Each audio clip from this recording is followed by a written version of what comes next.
Et bonjour à toutes et à tous, c'est Hatchoum, bienvenue dans ce quatrième épisode d'Empire Patton Puzzle qui va venir compléter les trois premiers, puisqu'on va parler, tant qu'on en a l'occasion, des héros Atlantis. Alors Atlantis, c'est un peu le truc de hype de fin de mois. Quand les héros sortent mois par mois, ben, on est toujours un peu à fond dessus, parce qu'ils sont toujours assez impressionnants d'un point de vue, déjà d'un point de vue de design, et ils changent des héros qu'on connaît. Mais bon, au final, qu'est-ce qu'ils valent vraiment ces héros? C'est la question à laquelle je vais essayer de répondre. Et pour cela, bah, je vais simplement parcourir le portail d'invocation et essayer de commenter chacun des héros, les comparer avec des héros qu'on connaît mieux, bah, ceux du deck de base, hein. Je vous renvoie aux trois petites vidéos que j'ai déjà faites. Et puis bah allez, on va arrêter de faire des phrases de 3 km et on va s'y mettre. Alors, allez, ça commence bien. Ariel.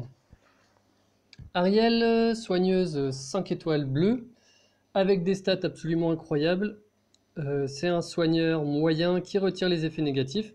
Là, on peut comparer directement à Vivica. Et bah, clairement, Ariel, elle pèse un peu dans le game, quoi. Genre, c'est un héros moyen, alors que Vivica est lente, elle retire les effets négatifs, donc certes, elle augmente pas la défense, mais par contre, elle a des stats de base qui lui permettent d'être un petit peu à n'importe quelle position. Un peu faible en tank, mais pas aussi faible que pas mal d'autres héros. Donc voilà, pour moi, Ariel, c'est vraiment franchement, c'est la meilleure soigneuse du jeu enfin, en termes de soins purs, c'est la meilleure soigneuse du jeu. Après, je parle pas des Mères Noël, Albériche, etc. Mais voilà, Ariel, ça défonce tout. Alors, bon, j'en parle, c'est pas un héros Atlantis, mais bon, elle est là. À l'Asie, elle est parfaite. C'est un cogneur rapide. Si on la met en regard de Magni, elle a des stats plus équilibrées. Donc Magni elle est plus dans l'attaque, beaucoup moins dans la défense. Donc à l'Asie, ça en fait un outil défensif très très très fiable, quoi. Elle est beaucoup plus résistante à elle toute seule, et voilà, elle rentre dans la catégorie des cogneurs rapides, avec lesquels je vous ai déjà saoulé dans l'épisode sur les 5 étoiles. Allez, on continue. Bon, pareil, Totamoon, c'était un héros du mois, donc il est là. Là, je vais pas vous cacher, je préfère 1000 fois une Sartana à un Totamoon, qui, bah, un peu comme je disais dans ma vidéo 5 étoiles, hein, c'est un peu un pseudo-cogneur, quoi. Il est rapide. Alors, il a au moins l'avantage d'être rapide. Mais bon, il fait pas vraiment beaucoup de dégâts, même s'il fait sur 3 personnes. En vrai, enfin, ça reste un bon héros, hein. Encore une fois, ça reste un bon héros, mais voilà, je le mettrais un petit peu au même niveau que Obakan, quoi. C'est un peu le même genre de héros qui a une particularité là avec son sbire et des stats qui sont correctes, mais voilà, rien de fou. Allez, on va en parler Poséidon, puisque bon, c'était pareil, c'était un héros qui était vachement attendu, hein, pour la saison 2. Poséidon, aussi un cogneur rapide. Alors là, on va le comparer à June. June, il a 468% de dégâts, et il me semble qu'il a 748, un truc comme ça d'attaque. Donc Poséidon va faire un peu moins de dégâts sur son sort. Par contre, il a cette capacité de résister aux effets de mana. Donc là, bon, ils ont mis deux petits points pour dire qu'en gros, il résiste quasiment à tous les effets de mana, sauf le ralentissement, mais je suis même pas sûr qu'il les résiste pas. Bon, c'est vraiment un délire, Poséidon. Moi, j'aime bien le héros dans le fait que euh, il permet de contrer Guenièvre avec du jaune. C'est-à-dire que vous pouvez partir en full jaune contre une Guenièvre, et en fait, Guenièvre va pas vous embêter tout simplement. Parce que lui, il est rapide, donc il va avoir normalement son pouvoir avant Guenièvre, si tout se passe bien sur votre puzzle, entre guillemets. Euh, et du coup, ouais, il peut vraiment vous permettre, par exemple, quand vous avez une défense en face où il y a Guenièvre avec deux violets, bah allez-y, hein, foutez Poséidon et vous le défoncez. Après, si j'avais à faire le choix entre June et Poséidon comme premier héros 5 étoiles, le choix est vraiment dur, quoi. Je pense que je ferai quand même June, parce que June est plus versatile, et comme je disais, il fait un poil plus de dégâts. Donc je pense que voilà, Poséidon est au niveau de June, mais a des spécificités qui le rendent très très intéressant. Allez, on est parti sur un 4 étoiles, Proté. Alors Proté, donc il est moyen, il bloque la mana des ennemis, donc c'est-à-dire que vous allez foutre autant de tuiles dans les ennemis, ils vont pas avoir leur mana qui va augmenter. Il a des bonnes stats pour un 4 étoiles, il a beaucoup d'attaques. Bon, il est faible en défense, c'est un peu son problème. Mais en gros, là, je vais faire un petit parallèle avec elle qui est un autre personnage qui est très très fort. C'est un peu la version 4 étoiles de elle en fait. Enfin, personnellement, je l'ai en double et je compte bien up les deux, donc j'en ai un qui est déjà up. Et je trouve que c'est vraiment très efficace, hein. Quand vous avez en face des faiseurs de tombes, des trucs comme ça, leur bloquer leur mana, c'est vraiment parfait, quoi. Danzaburo, qui est un héros qui est assez controversé, on va dire. J'entends beaucoup de gens dire ah, Danzaburo, c'est vraiment de la pure merde, etc. Je partage pas vraiment cet avis parce que si on lit bien, Danzaburo, en fait, ses capacités, c'est vraiment des capacités de 5 étoiles, en fait. Sauf son gel. Donc en gros, bon, si on parle des stats, il a des stats équilibrées, il est ok un peu partout, il est ni bon ni faible partout, on va dire quoi. Des bons points de vie quand même, il est assez tanky pour un 4 étoiles.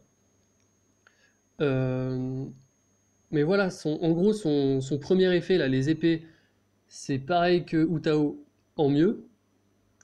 Et sa bouteille, 63% de défense, 24% de génération de mana, c'est aussi quasiment un pouvoir de 5 étoiles. Donc voilà, en fait, pour moi, Danzaburo, c'est un bon héros parce que dans cette couleur, dans les héros jaunes 4 étoiles, bah, c'est vraiment de la merde. Il n'y a que Wukong qui est vraiment au-dessus de tout le monde. Comme je vous l'ai dit, bah, Lixu, moi, je la trouve un peu plus intéressante que les autres. Mais les autres sont nuls. Enfin, ouais, je sais pas, Chao ou Tao, j'en oublie peut-être un au passage, mais bon, c'est vraiment pas des héros de ouf, quoi. Donc voilà, moi, rien que pour cette raison, je trouve que Danzaburo a son intérêt. Moi, j'ai up le mien et je regrette pas. C'est sûr que ça casse grave les. Voilà, quoi. Quand il gèle, mais bon, c'est c'est pas grave. Ensuite, Gobbler. Gobbler, pour moi, c'est le héros le plus faible de la saison 2.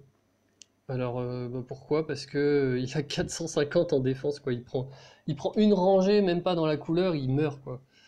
Donc, bon, moi j'en ai un, je suis en train de le up parce que j'aimerais bien, en fait, à l'approche, là, quand tu auras les événements de Noël, etc., tester, en fait, le fait qu'il mange les sbires des ennemis. Mais vraiment, enfin, moi je le up, mais je ne recommande pas de le up, quoi. Ce héros est très très en dessous, même en termes de dégâts, hein, il fait pas énormément de dégâts. Il est bien en dessous des autres héros. Alors, Inari, on est reparti sur du jaune. Alors, Inari, elle a 813 d'attaque. C'est incroyable. En vrai, c'est bien. Inari, c'est vraiment un bon héros. Mais voilà, comme je l'ai un peu dit dans mon autre vidéo, pour moi, vraiment, c'est un bon héros qu'il faudrait upper en 2 et 3e parce que je privilégie vraiment les cogneurs rapides en fait. Et elle, c'est pas une cogneuse rapide. Alors ses chances d'esquiver, c'est vrai que c'est sympa. Quand elle est en défense, ben c'est encore quelque chose d'aléatoire, hein. Des fois elle va tout esquiver, des fois elle va rien esquiver. Moi je trouve que c'est pas forcément intéressant de faire confiance à la chance quand il est question de défense. Donc Inari, ça va être bien à utiliser en attaque. Elle peut être utilisée contre les titans parce qu'elle a 813 d'attaque, hein, c'est incroyable. Mais voilà, je préférerais 1000 fois commencer par un June en fait qu'une Inari si j'avais le choix entre les deux. En premier héros, je pense. Je parle. Pardon. Ensuite, Triton. Bah, Triton aussi, c'est un bon héros 4 étoiles, hein. Franchement, on va dire un petit cogneur rapide parce qu'il fait des dégâts à la hauteur d'un 4 étoiles, quoi. Il fait pas des dégâts de 5 étoiles. Après, il a des bonnes stats, il a une bonne attaque. Euh, L'augmentation des soins reçus, au début, j'étais un peu perplexe et puis moi j'ai upé le mien et je l'utilise vraiment régulièrement en raid. Et ça laisse la possibilité de deux choses en fait. Soit de l'utiliser comme un petit cogneur qui va achever quelqu'un qui a été entamé, ce genre de choses. Soit un utilitaire où par exemple vous venez de vous manger 4 pouvoirs en face, vous avez tous vos héros qui sont un peu faibles en PV, vous faites Triton plus Kirill, vous êtes quasiment full sur tous vos héros. C'est vraiment pas à négliger quoi le bonus de soin. Donc très intéressant, pour moi ça se up. Si on compare avec Grim, je préfère avoir Grim en premier héros, par contre je préfère avoir un Grim, un Triton que deux Grim. Voilà. Alors, Agoué. Agoué, faut pas se le cacher, hein, il est très faible aussi, je trouve. Il fait des dégâts à tout le monde, il donne une défense contre la nature. Donc en fait, En fait, Agoué, c'est un bon héros si vous voulez un tank bleu à faible niveau. C'est-à-dire, si vous êtes, alors je crois que c'est aux alentours, aux portes du platine, je pense, à peu près, ou comme vous avez des 4 étoiles principalement dans vos équipes, ouais, là, ça peut être intéressant de le up. Par contre, à plus haut niveau, j'ai envie de dire, il n'est pas intéressant. Namaage. Alors oui, je le prononce comme ça, je sais pas vraiment comment c'est censé se prononcer, mais Namaage, c'est un... En vrai, en 3 étoiles, c'est un des meilleurs. En rouge, si on le compare à Nashgar, bah, il a des stats offensives quasiment au même niveau que Nashgar, sauf qu'il a mieux en défense. Il fait quasiment autant de dégâts, et en plus de ça, il augmente tour à tour, il va augmenter ses dégâts s'il prend des dégâts, un petit peu à la Brienne. Donc pour moi, en rouge, de toute façon, il y a 2 héros 3 étoiles qui sont largement au-dessus du panier, c'est Namag et Rudolph. Ensuite, Ameona. Alors pareil, je pense que beaucoup de gens ne comprennent pas le pouvoir d'Ameona. Et du coup, bah, la font manger ou ce genre de trucs. Mais en fait, quand on lit, c'est vraiment, vraiment fort Ameona. Moi, perso, j'en ai une et je l'utilise en raid contre des 5 étoiles, hein, mais sans problème, elle est géniale. Elle a une attaque enfin, qui est colossale, quoi. 771, même au niveau des 5 étoiles, je pense qu'elle se place bien, quoi. Donc, donc voilà. Donc elle est rapide, donc ça veut dire qu'elle va avoir rapidement son pouvoir. Par contre, elle va pas gagner de mana une fois qu'elle aura lancé son pouvoir, puisqu'elle sera sous une forme de fantôme. Quand elle est sous une forme de fantôme, elle augmente ses dégâts de tuiles. Donc là, je vous renvoie un petit peu au mécanisme de Wukong. Elle augmente ses propres dégâts, sauf que là, il n'y a pas de raté, de 82%. Donc imaginez sur 771, c'est génial. Et en plus de ça, elle est pas ciblable par les ennemis. Ce qui fait que si vous avez une Sartana, enfin, elle est ciblable, mais elle ne prend pas les dégâts. C'est-à-dire que si vous avez une Sartana en face qui vous balance le pouvoir sur Ameona qui est sous forme de fantôme, le pouvoir est esquivé. Ameona prend 0 dégâts. Vous venez de claquer le pouvoir, un pouvoir qui est censé quasiment one-shot sur un 4 étoiles. Donc voilà, personnellement, j'ai 2 Ameona, j'aimerais même en avoir plus et essayer un jour de jouer avec une team full Ameona pour voir ce que ça fait en fait, faire charger la mana des ennemis et attendre de voir simplement que chacun un par un claque son pouvoir dans le vide, ça peut être vraiment, vraiment marrant comme mécanique de jeu. Voilà, alors Melia niveau 3 étoiles, c'est pour moi une des meilleures 3 étoiles, toutes catégories confondues, parce que pareil, elle augmente les dégâts de tuiles et ça je trouve ça génial. Donc 36% de chance de coup critique, sachant que sur les 3 étoiles, quand vous faites les événements, vous ne pouvez pas avoir de coup critique dans vos troupes. Donc ça veut dire que bah, les seuls coups critiques que vous allez avoir, c'est par Melia. Et ça, vraiment, enfin moi je l'ai testé en événement, c'est monstrueux. Sumitomo, alors j'aime bien dans le principe Sumitomo, donc il va riposter, qui va en plus augmenter sa récupération de mana quand il riposte. Bon, clairement en défense, Sumitomo, c'est pas une menace parce qu'il suffit de passer à côté vu il riposte que sur lui-même en fait. Il fait 280% de dégâts, c'est pas mal, mais bon, par exemple, on compare à Triton, bah, c'est moins quoi, c'est beaucoup moins de dégâts, donc il fait pas beaucoup de dégâts. Ses stats sont pas très très intéressantes, faut pas se le cacher, hein, il a pas une stat qui excelle. Et là, je le parle, quand je dis ça, hein, parce que tout à l'heure j'ai dit dans Zaburo, il a des stats ok, faut mettre ça au regard des héros qu'il y a dans la même couleur en fait. Là, vous voyez une Scarlet, un Collen, il y a quoi d'autre en rouge? Bon, après il y a Boltas, etc. Bon, bref, déjà rien que si on prend comme référence Scarlet et Collen, ils ont tous les deux une attaque qui est au-dessus de 700 quoi. Donc lui, pour un cogneur, il va manquer de dégâts quoi. Donc voilà, personnellement, soumettez-moi, je mets pas vraiment d'option dessus quoi. C'est pas un bon héros. Ensuite, on a Tarlac. Bah, Tarlac, tout le monde a envie de l'avoir pour remplacer son Kong. Et moi le premier, parce que franchement, euh, Tarlac, enfin, il est vraiment conçu sur le même principe. C'est-à-dire qu'il a des gros dégâts d'attaque individuels. Donc en titan, il va envoyer du pâté. En attaque, il va envoyer du pâté. Bon, défensivement, il est un peu faible. D'ailleurs, je recommande pas forcément de l'utiliser en défense. Il est moyen. Et en fait, il va booster les dégâts de tuiles de ses alliés. Donc, contrairement à Wukong, il ne booste pas aussi les coups spéciaux. Par contre, lui, enfin, comparé à Wukong, il ne peut pas rater. Donc, les tuiles ne ratent pas. Donc en fait, si vous êtes contre un titan, bah, vous allez pouvoir assommer le titan en boucle et malgré ça, augmenter vos dégâts. Bref, c'est incroyable. Juste petite note, Tarlac, faut pas le mettre avec Wukong, parce que, comme vous pouvez le voir, cumulable avec des effets similaires pour un maximum de plus 160% de l'attaque normale. Donc Wukong, il fait déjà plus 150%, Tarlac fait plus 100%. Donc si vous combinez Tarlac et Boltusk, ça marche. Boltusk, il est dans les, je sais plus combien, 42%, je crois, donc ça fera 142% d'augmentation. Par contre, Tarlac plus Wukong, ça fait 160, 150 plus 100, ça fait 160%, parce que c'est capé. Donc ce cap, il faut bien le prendre en compte et réfléchir un peu quand vous composez vos équipes titans. Pareil, ça peut se stacker avec des effets comme, comment il s'appelle, Kiona. Donc voilà, Kiona Tarlac c'est bien, Boltos Tarlac c'est bien, Wukong Tarlac c'est pas bien. Ensuite on a Gaderus. Alors, je suis totalement fan de ce héros. Alors déjà parmi les verts, toutes catégories confondues, c'est le seul qui augmente les dégâts d'attaque. Donc rien que pour ça, j'ai envie de le up, et je l'ai up.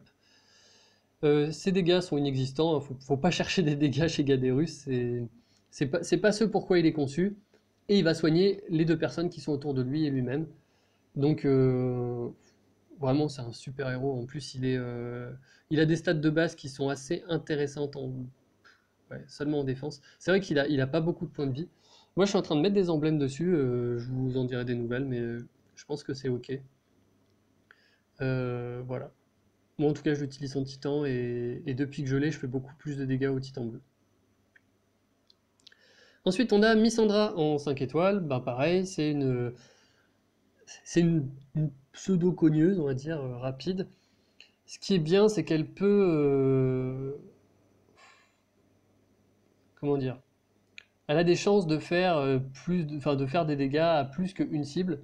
Et bon, ces dégâts, si on prend ça en compte, sont conséquents. Bon, le problème, c'est que c'est du hasard, c'est pas très consistant. Donc j'irai plus mettre un Magni dans ma défense qu'une Missandra. Après, elle a des bonnes stats et j'aimerais bien l'avoir quand même. Tous les alliés obtiennent une petite quantité de mana à chaque coup. Ouais, ça aussi, ça peut être intéressant. Donc ouais, en vrai, c'est un héros qui est intéressant. C'est un peu comme Inari, quoi. C'est intéressant de l'avoir en deuxième ou en troisième. Par contre, en premier héros bleu, je préférerais mille fois avoir un Magni, même une Isardia. Ensuite, on a Chauchin.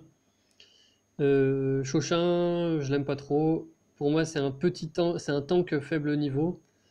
Ses dégâts sont pas très hauts. Il réduit un peu la mana, mais c'est pas très important à ce niveau-là. Donc voilà, pour moi, c'est pas une priorité. Alors, Mok-Ar, ça c'est vraiment le héros blague, quoi.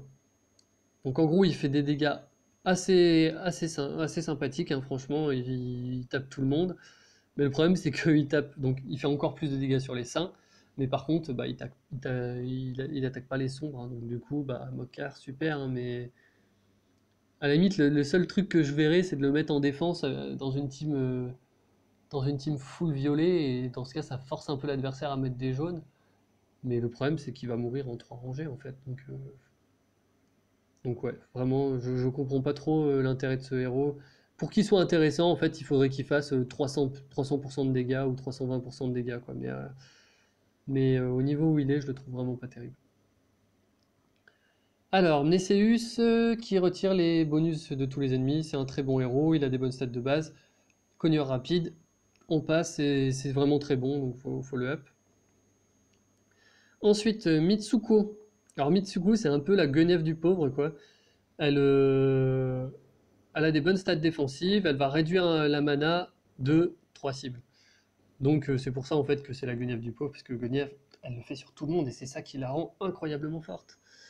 Donc ouais, ce que je dirais sur Mitsuko, c'est que bah perso si je l'ai, je pense que enfin je préfère up Aslar par exemple, ou, euh, ou une autre Marjana que Mitsuko. Après, franchement, par contre, le design est vraiment cool, quoi. Dommage. Gâteau, cogneur rapide. En plus de ça, alors ça c'est vraiment incroyable, il immunise contre les effets négatifs pendant 3 tours. Ça c'est un 3 étoiles que vous avez envie d'avoir et que vous allez up si vous l'avez. C'est vraiment... bon, moi j'en ai deux, comme ça, toute ma team est immunisée, et vraiment en événement ça fait le taf. En événement, je parle d'événements, mais il y a aussi maintenant les raids spéciaux, qui parfois ont des règles qui font que bah, on peut mettre que des 3 étoiles. Donc vraiment, ça c'est le genre de héros que vous voulez avoir pour ces phases de raid là. Ah, on vient à un héros qui est très très très très très intéressant. Pour moi, c'est... Allez, on va le dire, pour moi c'est le meilleur héros du jeu pour l'instant. Pourquoi? Alors pourquoi je mets pas Guenièvre déjà comme premier héros du jeu? Parce que Guenièvre, elle fait que un truc, et elle excelle là-dedans, c'est la défense. Par contre, Guenièvre est nul en titan, Guenièvre est pas ouf en raid offensif, en province. Enfin bref, Kageburado, mais il est monstrueux partout, quoi. Vous le mettez en défense, il est très rapide, il a un potentiel de one-shot parce qu'il fait 450% des dégâts. Donc sur les cibles qui ont beaucoup de PV. Sur les cibles qui ont moins de PV, il fait moins de dégâts. Donc ça arrive, c'est vrai, hein. Genre, par exemple, moi j'ai une mère Noël. Quand j'attaque un Kakeburado, bah, ça arrive qu'elle soit en dessous de 50% de PV. Du coup, son pouvoir à Kakeburado fait moins de dégâts et ça la tue pas. Mais sinon, la plupart du temps, enfin, je me suis fait one-shot des Isarnia, enfin, des héros qui sont quand même sympas, quoi, par des Kakeburado. En attaque, j'en parle pas, c'est une tuerie. En plus, il a 780 de dégâts d'attaque. Contre les titans, il est bon. Enfin, surtout contre les titans, il va toujours faire 450% de dégâts, quoi. Donc, pour moi, vraiment, c'est vraiment un super héros. J'en parle pas, mais aussi, il retire le bonus de la cible, comme ça. Ça, c'est gratuit au passage, comme si ses dégâts suffisaient pas pour le rendre complètement pété. Donc voilà. Kageburado, c'est une priorité numéro un si vous l'avez, quoi. Pour moi, c'est comme faiseur de tombe, sauf que même, je dirais que Kageburado a cet atout comparé au faiseur de tombe d'être en plus un monstre en attaque, quoi. Wilbur, Wilbur, pour moi, meilleur héros rouge, toutes catégories confondues. Pardon, en 4 étoiles. On va pas s'emballer non plus. En gros, il fait un partage de dégâts sur vous, un partage de dégâts sur les ennemis, sauf qu'il augmente la défense sur vous, il baisse la défense sur les ennemis. Donc il va vous permettre bah, simplement de grignoter la team adverse, parce que du coup, vu qu'il y a le partage de dégâts, vous n'allez pas faire des dégâts instantanés très forts. Mais par contre, il va la grignoter plus que vous allez vous faire grignoter par les ennemis. Donc alors, ça, c'est en attaque. En titan, il est fort parce que du coup, le partage de dégâts va permettre de ne pas perdre des héros sur les frappes normales du titan. La réduction de la défense, elle est géniale, hein, 44%, donc c'est du niveau Isarnia. Que dire de plus?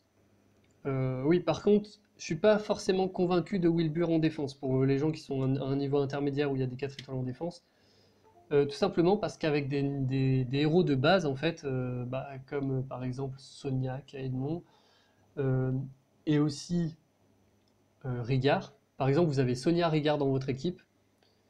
Wilbur fait son pouvoir, vous faites Sonia, vous retirez le partage de dégâts en face et augmentation de défense. Vous faites Rigard, vous enlevez la diminution de défense et du coup vous vous retrouvez avec un partage de dégâts contre pas de partage de dégâts. Donc vous gagnez au change. Donc voilà, Wilbur peut être utilisé par l'attaquant quand il est dans votre équipe en défense. Donc faut avoir conscience de ça. Gilra, bah Gilra, c'est un très bon héros à avoir avec d'autres héros 3 étoiles violets, parce que tout seul, il casse pas 3 pattes à un canard, quoi, faut se le dire.